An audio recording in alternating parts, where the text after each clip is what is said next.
Welcome sa inyo lahat! Ako si JB, ang Biriterang Becky, nasasagot sa inyong mga katanungan tungkol sa LGBT.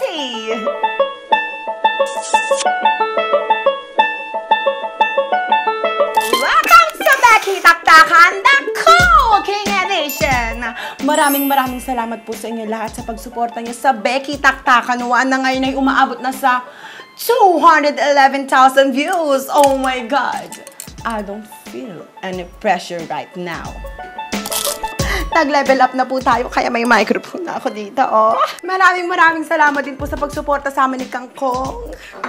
Okay lang maging bakla ang anak ko, pero pwedeng hindi na lang siya magjowa. Ay, pwede po. Itrato nyo na lang po kaming halaman. Paaraw ng konti, fertilizer, pataba, carry na.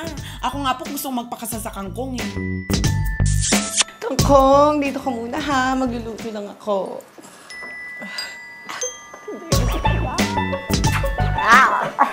Ang first question natin ay galing kay Mr. Boy Bawang. Hindi ko maintindihan dyan sa LGBT na yan eh. Tanggap na nga kayo sa lipunan, dami nyo pa rin reklamo. Hiyang-hiya naman po ako sa inyo. Hiyang-hiya ako. Feel ko po ang pagtanggap niyo po sa akin.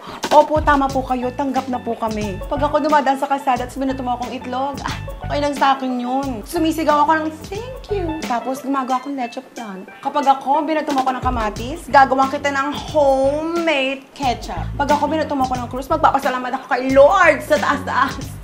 Tapos mag-organize ako ng Santa Cruzan. Palagi namin naririnig na tanggap ng LGBT sa bansa natin. Pero aminin, naaaliw lang kayong pagtawanan kami, lalo na sa TV. Pero pag pinag-usapan ng equal rights, ayan, dyan kayo pumapalag. Lalo na sa loob ng pamilya, okay lang sa atin manood ng mga TV shows na may LGBT na katulad ng My Husband's Lover, That's My Tomboy, I Am Poge, Becky Boxer. Pero pag mayroon ng LGBT sa pamilya nyo, pilit yung binabago agad. Yan ba ang acceptance? Para naman sa ating susunod na katanungan mula kay Rodix Paulate. JB, bago mo tanggapin na ikaw ay isang third sex, bakit hindi mo subukan magka-girlfriend? Una po sa lahat, hindi na po ginagamit ang salitang third sex. Kasi kung equality lang ang pag-uusapan, bakit third runner-up lang kami? Hindi ba pwedeng pang number 1 ang mga Becky? Mga mother-father, huwag nyo na pong pilitin baguhin ang sexualidad ng inyong mga anak. Walang pilitan sa pakikipag-sex. Hindi po experiment yun. Ang tawag doon ay rape. Bakit ba pinagpipilitan nyo makipag-sex kami sa ayaw namin?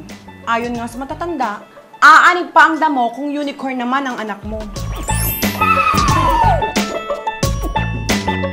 And our next question is from Moymoy Palabok. Dear JV, yung tatay ko kasi inamin na sa akin na siya daw isang bakla. Anong gagawin ko? Magiging bakla din ba ako? Magpa-Thanksgiving mas ka! Magpa-party! Kasi matapang na tao ang tatay mo, bigyan mo siya ng award. Pinanindigan niya kung sino siya talaga.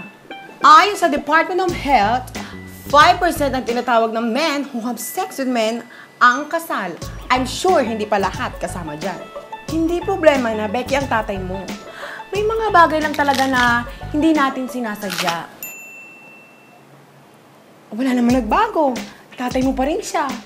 Anak ka pa rin niya. Kung may magkamaling tuksuin ka na bakla ang tatay mo, simple lang yan.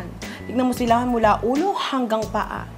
Tapos Denma, sabi mo lang sa kanila, hashtag, mas maganda ako sa inyo. Hashtag, VonFinish.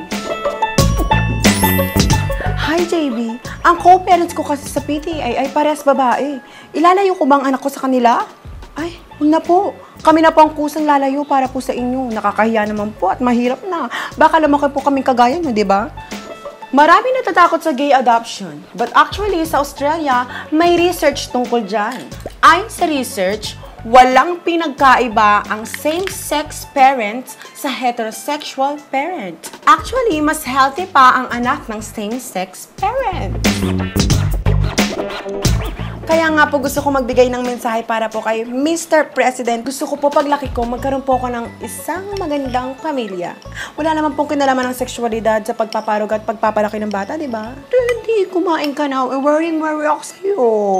Kaya Mr. President, isang malaking check para sa gay adoption.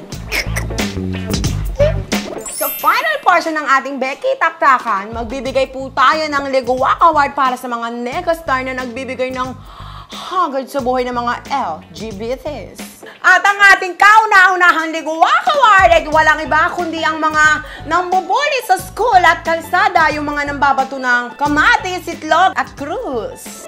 Woo! Kayo na ang pinaka-tsakang tao sa balat-balat ng lupa. Woo! At sa mga binubunil naman, kapit lang at laging tatandaan. Ang bawat Becky sa ating mundo ay may pangalan, may karapatan. Hey! Sana po nasagot ko ang inyong mga katanungan. Wait lalo lang po, magluluto ako.